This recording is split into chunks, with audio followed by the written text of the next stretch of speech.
बिस्मिल्लाहिर्रहमानिर्रहीम। My students, हमारे first year के मैथ का चैप्टर नंबर 6 कंटिन्यू है और इसके अंदर हम एक्सरसाइज नंबर 6.4 को सॉल्व कर रहे हैं। और आज इंशाल्लाह एक्सरसाइज नंबर 6.4 के क्वेश्चन नंबर 10 से लेकर क्वेश्चन नंबर 13 तक सॉल्व करेंगे। तो क्वेश्चन नंबर 10 की स्टेटमेंट को पहले अंडरस्टैंड कर लेते हैं। S8 and S9 are the sum of the first 8 and 9 term of an AP यानी कि कोई हमारे पास अरिथमेटिक प्रोग्रेशन मौजूद है, उसकी हमारे पास जो फर्स्ट 8 टर्म का सम है और S9 हमारे पास फर्स्ट 9 टर्म का सम है। हमने S9 को फाइंड आउट करना है और हमारे पास जो गिवन है वो दो चीज़ें दी गई हैं। 50 S9 is equal to 63 S8 and A1 is equal to 2। यानी ये दो चीज़ों की मदद से हमने S9 की वैल्यू को फाइंड आउट करना है। तो उसके लिए हमारे पास D का होना भी बेटा लाजमी है। तो सबसे पहले हम S8 को कंसीडर कर लेते हैं। एज वी नो दैट हमारे पास सम ऑफ n टर्म्स का जो फार्मूला है बेटा उसको इस्तेमाल कर लेंगे। इस एक्सरसाइज के अंदर हमने काफ़ी दफ़ा ये फार्मूला यूज़ किया है कि sum of n term is equal to n/2 two A1 plus into n-1D। तो n की जगह पे 8 को पुट कर देंगे और A1 की जगह पे 2 को हम पुट कर देंगे, बाकी एज इट इज आ जाएगा। तो 2 4 8 हो जाएगा और 2 को से मल्टीप्लाई किया हमने 4 और n-1 यानी n की जगह पे 8 पुट किया, 8 - 1 हमारे पास 7D आ गया। अब बेटा हमारे पास क्या है, इसको मल्टीप्लाई कर देंगे। 4 को 4 से मल्टीप्लाई किया 16 और 4 को 7 से मल्टीप्लाई किया प्लस 28D आ गया। ये S8 हमारे पास आ गया। अब इसी तरीके से हमने S9 को फाइंड आउट करना है। तो हम n की जगह पे 9 को पुट कर देंगे। तो यहाँ पर 9 को पुट किया 9/2 टू A1 प्लस 9-1D। अब A1 की जगह पे 2 को बेटा पुट कर देंगे तो 9/2 एज इट इज। A1 की जगह पे 2 को पुट कर दिया और 9-1 8D आ गया। 2 को 2 से मल्टीप्लाई किया 4। अब यहाँ से 2 हम कॉमन ले लेंगे। जब 2 कॉमन लिया तो यहाँ पर 2 बच गया, यहाँ पे 4D बच गया हमारे पास बेटा। ये देखिए अब 2 से कैंसिल हो गया तो रिमेनिंग अमाउंट हमारे पास क्या बच गई, 9 × 2 + 4D। अब इसको मल्टीप्लाई कर लें तो S9 हमारे पास किसके बराबर गया, 18 + 36D। अब हम क्या करेंगे, इस एक्सप्रेशन को इस्तेमाल करेंगे जो हमें दिया गया है। हमने S9 की वैल्यू को भी फाइंड आउट कर लिया और S8 की वैल्यू को भी फाइंड आउट कर लिया। अब हमने S9 की फाइनल वैल्यू को फाइंड आउट करना है। तो ये हमारे पास गिवन दैट है। अब हम 50 को इससे मल्टीप्लाई कर देंगे और S8 को 63 से मल्टीप्लाई कर देंगे। यानी कि यहाँ पर S9 की वैल्यू को पुट कर देंगे जो हमने निकाली है और यहाँ पर S8 की वैल्यू को पुट कर देंगे। देखिए वही काम बेटा हमने यहाँ पर किया, put values of S8 and S9 इन 1। अब 50 को इससे मल्टीप्लाई कर देंगे, ये आंसर आ गया। 63 को इससे मल्टीप्लाई कर देंगे, ये आंसर आ गया। अब D की वैल्यू एक साइड पे ले जाएं, कांस्टेंट को दूसरी साइड पे ले जाएं। तो इसको सिंपलीफाई करेंगे तो हमारे पास 36D। इसको सिंपलीफाई करेंगे तो बेटा 108 आ गया। अब 36 यहाँ पर मल्टीप्लाई हो रहा है, दूसरी साइड पे जाके डिवाइड हो जाएगा तो D की वैल्यू हमारे पास आ जाएगी 3। अब ये D हमने क्यों फाइंड आउट किया है, ताकि हम S9 की फाइनल वैल्यू को फाइंड आउट कर सके। S9 किसके बराबर था, 18 + 36D। ये मैं आपको शो भी करा दूं, देखिए S9 is equal to 18 + 36D। अब यहाँ पर बेटा D की वैल्यू को पुट कर देंगे। देखिए यहाँ पर हमने D की वैल्यू को पुट कर दिया तो 36 को जब हम 3 से मल्टीप्लाई करेंगे तो 108। तो 18 + 108 हमारे पास किसके बराबर आ जाएगा, 126 के। और ये S9 की हमारे पास फाइनल वैल्यू आ गई और बेटा इसी को हमने फाइंड आउट करना था। अब क्वेश्चन नंबर 11 की तरफ मूव करते हैं। बिल्कुल आसान क्वेश्चन है।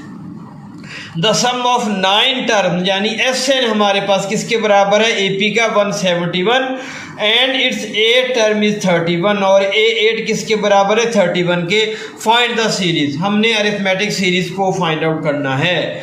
तो अरिथमेटिक सीरीज को फाइंड आउट करने के लिए बेटा हमारे पास दो चीज़ों की वैल्यूज़ का होना कंपलसरी है, लाजमी है, फर्स्ट टर्म का और D का। तो हम गिवन दैट हमारे पास S9 किसके बराबर है 171 के। तो as we know that Sn general formula यहाँ पे लिखा और n की जगह पे बेटा हमने 9 को पुट कर दिया, यहाँ पर भी 9 को हमने पुट कर दिया और यहाँ पर भी हमने 9 को पुट कर दिया। तो हमारे पास S9 किसके बराबर है 171 के। तो इसकी जगह पे हम 171 लिख देंगे। देखिए 171 लिख दिया, इसको सिंप्लीफाई किया 2a1 प्लस 8d। अब यहाँ से 2 को कॉमन ले लिया तो यहाँ पर a1 प्लस 4d बच गया, 2 से कैंसिल हो गया। तो 171 is equal to 9a1 plus 36d। ये हमारे पास इक्वेशन 1 आ गई। और हमें क्या दिया गया है a8 इज इक्वल टू 31। ये देखिए यहाँ पर हमारे पास है and it's 8th term is 31। इसका मतलब क्या है a8 31 के बराबर है। तो ये चीज़ भी हमें दी गई है। Also given that a8 is equal to 31। तो हमने an is equal to a1 plus n into n minus 1d ये फार्मूले का बेटा हम यूज़ करेंगे और a8 आ जाएगा। यहाँ पर n की जगह पे 8 का इस्तेमाल करेंगे। a8 हमारे पास क्या मौजूद है 31 और यहाँ पर क्या आ जाएगा a1 प्लस 7d। ये हमारे पास इक्वेशन नंबर 2 आ गई। अब हमने बेटे क्या करना है, हमने d और a1 की वैल्यूज़ को फाइंड आउट करना है इक्वेशन नंबर 1 और इक्वेशन नंबर 2 को इस्तेमाल करते हुए। अब आप देखिए यहाँ पर हमारे पास क्या है, यहाँ पर हमारे पास 9a1 है और यहाँ पर 171 36d। इस इक्वेशन को अगर हम थोड़ा सिंपलीफाई कर लें तो हमारे लिए काफ़ी ज़्यादा आसानी हो जाएगी। अगर मैं इस इक्वेशन को 9 से डिवाइड कर दूं, देखिए यहाँ से मैं 9 को कॉमन ले लूँ तो क्या बच जाएगा, तो अंदर हमारे पास क्या रह जाएगा a1 प्लस 4d और यहाँ पर 171 को 9 से डिवाइड करूँगा तो मेरे पास 19 आ जाएगा। देखिए वही काम मैंने यहाँ पर किया, फ्रॉम 1 इसको मैंने सिंप्लीफाई कर दिया, यहाँ से 9 कॉमन ले लिया। देखिए यहाँ से 9 को कॉमन ले लिया और फिर 9 से पूरी इक्वेशन को डिवाइड कर दिया। ये मैंने डायरेक्ट ही अमल कर दिया है क्योंकि फिर क्वेश्चन बेटा बहुत लेंथी हो जाना था।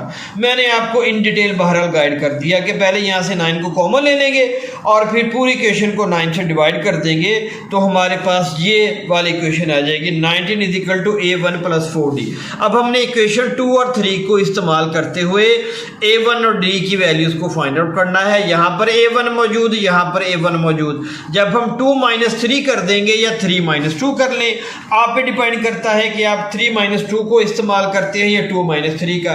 मैंने बाय 2 - 3 कर दिया, इक्वेशन नंबर 2 लिखी, 3 लिखी, फिर सब्ट्रैक्ट करने के लिए साइन चेंज कर दिए, a1 - a1 से कैंसिल हो गया। 3d is equal to 12, d की वैल्यू 12/3 इज इक्वल टू 4 और d हमारे पास फाइनल वैल्यू क्या आ गई 4। अब d की वैल्यू को पुट कर देंगे, क्वेश्चन नंबर 2 के अंदर पुट कर दें या क्वेश्चन नंबर 3 में पुट कर दें।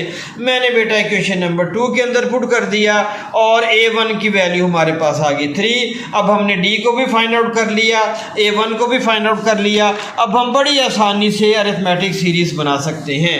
पहली टर्म हमारे पास a1 और a2 किस तरह आती है, जब हम पहली टर्म के अंदर d को ऐड कर दें, a1 plus d is equal to a1 हमारे पास 3 और d हमारे पास 4, 3 + 4 बेटा इज इक्वल टू 7। ये a2 की वैल्यू आ गई, इसके अंदर d को ऐड कर देंगे a3 के अंदर d को ऐड कर देंगे a4 एंड सो ऑन। इस तरह हमारी अरिथमेटिक जो हमारे सीक्वेंस है वो बन जाएगा बेटा।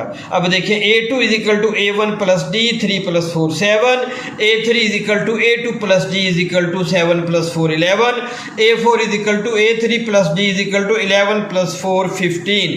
Hence the required series is 3 + 7 + 11 + 15 up to so on। अब इसको चेक भी कर ले, 7 - 3 हमारे पास बेटा 4, 11 - 7 4, 15 - 11 4। ये अरिथमेटिक सीरीज हमारे पास कंप्लीट हो गई क्योंकि इसका कॉमन डिफरेंस हमारे पास इक्वल आ रहा है। अब बेटा हमारे पास question number 12, the sum of S9 and S7 is 203 and S9 - S7 is equal to 49। ये दो चीज़ें बेटा दी गई हैं। देखिए S9 + S7 किसके बराबर 203 के और S9 - S7 किसके बराबर 49 के। S7 and S9 being the sum of the first 7 and 9 term। S7 जो है फर्स्ट 7 टर्म्स का सम है और S9 फर्स्ट 9 टर्म्स का बेटा सम है। किसी एपी के डिटरमाइन द सीरीज, इसके अंदर भी बेटा हमने सीरीज को फाइंड आउट करना है। तो बिल्कुल उसी तरीके से हमारे पास A1 और D का होना लाजमी है। As we know that sum of n term का फार्मूला लिखा। अब सबसे पहले हमने S9 को फाइंड आउट करना है, फिर S7 को फाइंड आउट करेंगे। तो n की जगह पे बेटा 9 पुट किया, एक एक स्टेप मैंने परफॉर्म कर दिया है। देखें तो S9 हमारे पास किसके बराबर आ जाएगा, 9A1 + 36D। अब क्वेश्चन के अंदर S7 का जिक्र भी है। अब इस फार्मूले की मदद से n की जगह पे हम 7 को पुट करेंगे। देखिए 7 को पुट किया बेटा, और हमारे पास S7 किसके बराबर आ गया, 7A1 + 21D। अब given that S9 + S7 = 203। S9 और S7 की जो वैल्यूज़ हमने फाइंड आउट की हैं, ये देखें, इसको और इसको बेटा ऐड कर देंगे तो हमारे पास राइट हैंड साइड पे 203 आ जाएगा।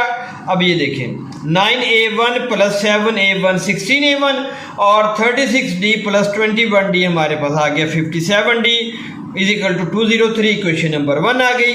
और ये चीज़ भी हमें गिवन है, जो गिवन दी गई हैं चीज़ें उसको मैंने ब्लू मार्कर से लिख दिया है ताकि आप बच्चों को किसी किस्म की डिफ़िकल्टी का सामना ना हो। यहाँ पर सम था, यहाँ पर हमारे पास आ गया सब्ट्रैक्शन, इसको कर देंगे, सब्ट्रैक्ट कर देंगे, डिफरेंस आ गया, इसको भी बिल्कुल उसी तरीके से सिंप्लीफाई करेंगे। ये क्वेश्चन नंबर 2 आ गई। अब यहाँ पर 16 है, यहाँ पर 2 है, अगर इसको 8 से मल्टीप्लाई करके इसमें से सब्ट्रैक्ट कर दें तो ये A1 ख़त्म हो जाएगा। देखिए बाय इक्वेशन 1 - 8 2। तो हमने ये इक्वेशन 1 लिखी है हमने पहले, ये इक्वेशन 1 हमारे पास एज इट इज़ आ गई, ये वाली इक्वेशन 1 यहाँ पे लिख दी। अब इसको 2 से हम मल्टीप्लाई करके लिखेंगे 8 से, इस इक्वेशन को 8 से मल्टीप्लाई करके हमने यहाँ पे लिख दिया। अब सब्ट्रैक्ट करना है तो साइन को चेंज कर दिया, ये कैंसिल आपस में, तो इसको सिंप्लीफाई किया। D की वैल्यू हमारे पास बेटा आ गई 3। अब D की वैल्यू को इक्वेशन नंबर 2 में पुट कर देंगे और हमारे पास A1 की वैल्यू आ जाएगी 2। देखिए हमने D को भी फाइंड आउट कर लिया, A1 को भी फाइंड आउट कर लिया। अब सीरीज को मालूम करना हमारे लिए कोई प्रॉब्लम नहीं, बिल्कुल प्रीवियस क्वेश्चन की तरह हम A1 लिखेंगे, A2 किसके बराबर आ जाएगा, A1 + D = 2 + 3 = 5। फिर A3 किसके बराबर आ जाएगा, A2 + D = 5 + 3 = 8। इसी तरीके से A4 किसके बराबर आ जाएगा, A3 + D = 8 + 3 = 11। Hence the required series is, ये हमारे पास रिक्वायर्ड सीरीज आ गई, इसको चेक भी कर लिया करें। 5 - 2 हमारे पास बेटा 3 के बराबर, 8 - 5 3 के बराबर, 11 - 8 हमारे पास 3 के बराबर। ये अरिथमेटिक सीरीज कंप्लीट हो गई। अब आज के लेक्चर का लास्ट क्वेश्चन नंबर हमारे पास बेटा 13। S7 and S9 are the sums of the first 7 and 9 term of AP respectively। कि S9 पहली 7 टर्मों का सम है और S7 जो है पहली 7 टर्म का सम है, और S9 फर्स्ट 9 टर्म का सम है किसी AP के। और ये चीज़ हमें गिवन है, ये चीज़ भी गिवन है, हमने सीरीज़ को फाइंड आउट करना है बिल्कुल प्रीवियस क्वेश्चन की तरह बेटा। हमने सम ऑफ n टर्म्स का जनरल फार्मूला लिखा, n की जगह पे 9 पुट किया बेटा और इसको सिंप्लीफाई किया, यहाँ से 2 को कॉमन लिया तो S9 किसके बराबर आ गया, 9A1 + 36D। इसके अलावा हमने S7 को भी फाइंड आउट करना है, तो n की जगह पे 7 को पुट किया, इसको बेटा हमने सिंप्लीफाई किया। सिंप्लीफाई करने के बाद S7 की वैल्यू हमारे पास आ गई 7A1 + 21D। अब जो चीज़ें गिवन है उनको मैंने ब्लू मार्कर से हाईलाइट कर दिया है, लिख दिया है। देखिए S9 / S7, S9 की वैल्यू लिखी, S7 की वैल्यू लिखी, right hand side as it is. अब क्रॉस मल्टीप्लिकेशन करेंगे। देखिए क्रॉस मल्टीप्लिकेशन आपको बेटा आती ही है, तो उस पर टाइम अब ज़ाया मैं नहीं करूँगा। इसको इससे मल्टीप्लाई कर दिया, इसको इससे मल्टीप्लाई कर दिया, उसके बाद सिंप्लीफाई किया। तो सिंप्लीफाई करने के बाद 3A1 - 2D हमारे = 0। ये क्वेश्चन नंबर 1 आ गई। और दूसरी चीज़ हमें क्या दी गई है, A7 = 20। ये देखिए A7 = 20। ये A7 को हम लिख सकते हैं A1 + 6D, तो = 20। क्वेश्चन नंबर 2 आ गई। अब हमने A1 और D की वैल्यूज़ को फाइंड आउट करना है। अब देखिए हमारे पास ये इक्वेशन नंबर 1 है, ये 2 है, ये क्वेश्चन नंबर 1 है। इसको 3 से मल्टीप्लाई करके अगर मैं इक्वेशन 1 में से इसको सब्ट्रैक्ट कर दूं तो मेरा मसला हल हो जाएगा। देखिए इक्वेशन 1 माइनस 3 2 1 इक्वेशन को एज इट इज़ लिख लिया और इसको 3 से मल्टीप्लाई करके इसमें से सब्ट्रैक्ट कर दिया। देखिए 1 माइनस 3 2, अब इसको 3 से मल्टीप्लाई किया, सब्ट्रैक्ट करने के लिए साइन बेटा चेंज कर देंगे, ये कैंसिल हो गया तो हमारे पास d की वैल्यू आ जाएगी 3। a1 भी आ गया बेटा, हमारे पास d भी आ गया। अब देखिए अब हम d आ गया है, इसको a1 हमने फाइंड आउट करना है तो इसको इक्वेशन नंबर 2 के अंदर बेटा हम पुट कर देंगे। इक्वेशन नंबर 2 में हमने इसे पुट किया तो a1 की वैल्यू हमारे पास 2 आ गई। अब हमारे पास a1 और d की वैल्यू एग्जिस्ट कर रही हैं, तो बिल्कुल उसी तरीके से प्रीवियस 2 क्वेश्चंस की तरह हम सीरीज़ को फाइंड आउट कर सकते हैं। a1 2 के बराबर आ गया और a2 बेटा किसके बराबर आएगा, जब इसके अंदर कॉमन डिफरेंस को ऐड कर देंगे। a1 plus d is equal to 2 plus 3 is equal to 5। अब इसके अंदर कॉमन डिफरेंस को ऐड कर देंगे यानी a2 के अंदर, तो a3 की वैल्यू आ जाएगी। अब a3 की वैल्यू के अंदर कॉमन डिफरेंस को जब ऐड कर देंगे तो a4 की वैल्यू आ जाएगी and so on. Hence the required series, ये हमारे पास बेटा रिक्वायर्ड सीरीज आ गई। ये आज का लेक्चर हमारा बेटा कंप्लीट हो गया।